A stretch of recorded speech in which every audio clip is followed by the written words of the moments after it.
A lot of people will consider combat sports as brutal, barbaric, and violent. Some of them so violent that we start to question the line between courage and insanity. In today's video, I'm listing the top 10 most dangerous combat sports of the current day. Buhurt is a full contact combat sport which involves fighters equipped with armor, blunt steel weapons, and shields. There are a variety of categories in this sport, but it mainly comprises of either full-on group battles or just one-on-ones. I couldn't find any information as to whether or not any deaths have occurred in this sport, but people often do get seriously hurt. Severe injuries usually occur when the armor gets accidentally dislodged during battle or when a weapon slices through an unprotected area. Initially, I questioned as to whether or not this can even be considered an actual sport, since it's literally just two people taking turns slapping the shit out of each other. But after doing my research, I found out that it is in fact an actual sport, and it's even gotten to a point where Dana White has his own slap fighting promotion. I feel like in every highlight that I've watched, there's always just someone getting knocked the fuck out. It doesn't take a genius to know that this sport can cause long-term brain damage, and even though it's a relatively new sport, there has in fact already been a recorded death. In November of 2021, a Polish slap fighter by the name of Artur Wolczak suffered a brain hemorrhage during a slap fight and sadly passed away. Even though this is dangerous, it's still considered safer than other combat sports because they hit each other with an open palm and not a balled fist, and a fighter can only receive a maximum of 5 slaps per match. Not really sure how to pronounce this, but Laamb is a traditional style of wrestling that is popular in Senegal and some other West African countries. It is the national sport of Senegal and has been deeply ingrained in the culture and traditions of that region. In Laamb, the two fighters are allowed to punch, bare knuckle, and kick using absolutely no protective gear. To win, the fighter either has to force the opponent into submission or make them touch the ground with any part of their body that isn't their feet, hands, and knees. Even though a fight typically lasts 10 minutes, there isn't any actual defined duration for how long the fight should be.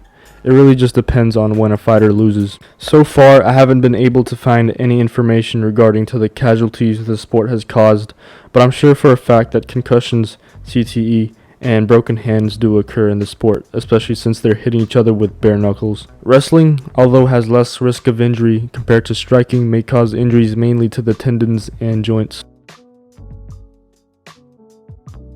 This is a traditional combat sport that originated in Nigeria, and it is said to have existed as far back as the 10th century. The unique thing about this sport is that the fighters punch each other with cords wrapped around their fist and forearm. This is known as the kara. They defend themselves using the other arm that isn't wearing a kara. Kicks are also allowed. And what makes this even more crazy is that the kara isn't some sort of padded glove to protect the fighters, but rather made to inflict more damage. What makes this further more brutal is the fact that fighters used to be allowed to wrap their karas with broken glass. Fortunately, this has already been disallowed for a while. There have also been reports of eye gouging occurring in this sport. Just like the previous sport on this list, there isn't really any time restrictions. The fight only stops when the fighter is unable to continue, or when the referee stops the fight, or when a fighter's hand, knee, or torso touches the ground. There have also been reports of deaths occurring in the sport, but the validity of these claims are still questionable as they're still unconfirmed stories. Muay Thai is a combat sport which was originated in Thailand and has been around since the 1500s. Muay Thai allows punches, kicks, knees, elbows, and sweeps. Even though they wear padded gloves, the reason why this is more dangerous than the previous two is because in Laamb and Dambe, when you get knocked down, that's it, the fight's over. However, in Muay Thai, the referee will give the fighter 10 seconds to stand back up, and if the referee thinks the fighter can continue, then the fight continues, which could give further injuries, especially to the brain. Based on my research, there has unfortunately been 3 Muay Thai deaths recorded in the past 2 decades.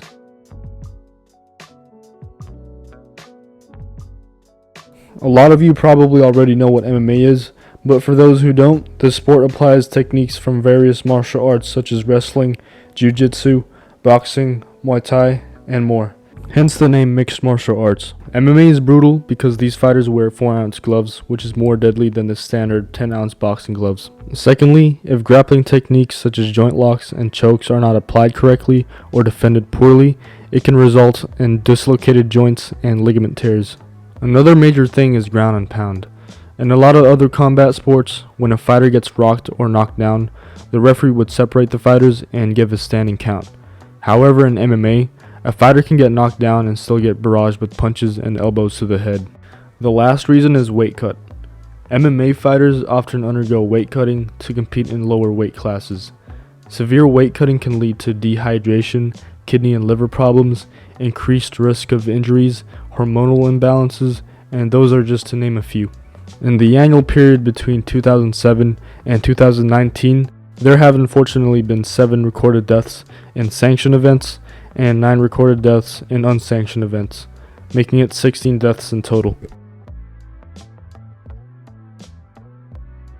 So in Italy, there's a 500-year-old sport called Calcio, Storico, Fiorentino. This sport is literally a mix of MMA, rugby, wrestling, and football. It's played 3 times a year between 4 teams that represent 4 areas of the city.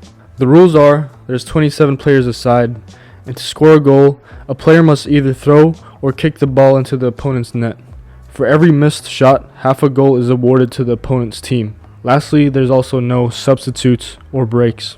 These men are fighting with no protective gear, and apparently choking and headbutting are also allowed. It honestly seems like it'd be really difficult for a referee to control what looks to be at least 50 men battering the shit out of each other. I imagine a scenario where the referee doesn't notice a person that's being knocked down or knocked out receiving more unnecessary punishment due to the fact that there's so much happening all at once. Collisions can also enhance the impact. Although there hasn't been any recorded deaths in modern times, serious injuries do often occur in the sport, often leading to surgeries and hospitalizations that last for months. However, if this sport was played a lot more, I wouldn't be surprised to see the number of deaths start rising up. Now, unless you guys been living under a rock, I believe you all know what boxing is. But for those of you that are still unsure about the rules and objectives of the sport, the primary objective is to outscore the opponent by landing clean punches while avoiding getting hit. They can also win by knockout or technical knockout. The duration of the match is divided into 3-minute rounds. The number of rounds can vary depending on the level of competition and the weight class. But normally, in the top elite level, it's 12 rounds. Back in the Muhammad Ali era though, boxers used to fight 15 rounds. So how is this sport even more dangerous than MMA, you may ask? I'm here to tell you the exact reasons why. A study done by researchers at the University of Alberta's Sather Sports Medicine Clinic found that boxers are more prone to sustain injuries that will have a long-term impact on their health. Whereas in MMA, there's less of a chance that a fighter will get injuries that will have an adverse effect on their long-term health. This basically means that MMA has a greater chance of short-term injuries, whereas boxing has a greater chance of long-term injuries. According to the Manuel Velasquez Boxing Fatality Collection, they claim that in between 1890 to 2007, there's been a total of 923 boxing-related deaths. However, they've re-estimated that the number might actually be higher at about 1,064 deaths. And in 2019 alone, there were 4 total deaths. There's even an eerie video shown here of an incident last year involving a South African boxer named Simiso Buthelezi. As seen here, he was punching thin air before sadly passing away in the hospital afterwards. It also can't go without mentioning boxers such as Gerald McClellan and Pritchard Colin, who both went through a coma after their last fight and are now in a vegetative state. Why are there so many more deaths and tragedies, you may ask? Well, first we gotta look at the nature of the sport. MMA is a more diverse sport than boxing. This basically means that in MMA, a fighter can choose to grapple and attempt to set up submissions, or they can use strikes to the body and legs. In boxing, fighters are only allowed to punch the head and body. This indicates that compared to MMA, a boxer takes far more blows to the head. It isn't usually the one punch that gives fighters brain damage, but the sheer volume of punches they're receiving. A boxer could take several hundred strikes to the head, while the variety of blows used in MMA considerably reduces the number of hits to the head. Now, an argument as to why the death count in boxing is so high can be linked to the age of the sport. Boxing has been around for almost 130 years, whereas MMA has been around for about 30. Well, I'm here to tell you that it still doesn't mean jack shit. According to this website, they calculated the average death rate of MMA for a 12-year period, which was 2007 till 2019, which was 0.58 deaths per year. When used that figure to calculate that, if such a rate was applied to a 118-year period, which was the death rate applied with boxing, there would have been less than 70 deaths in total, which is significantly less than the death toll of boxing matches. I'm not gonna lie guys, between bare knuckle boxing and normal boxing, I'm still not 100% sure as to which one is more dangerous. One side of the argument says that because these guys are hitting each other bare knuckle means that there's an increase in power as well as a higher risk of lacerations to the face, broken hands, finger sprains, eye pokes, broken ribs, broken face, and even death. Even though this sport recently just regained its popularity, there has unfortunately already been a recorded death 2 years ago. The fighter's name was Justin Thornton.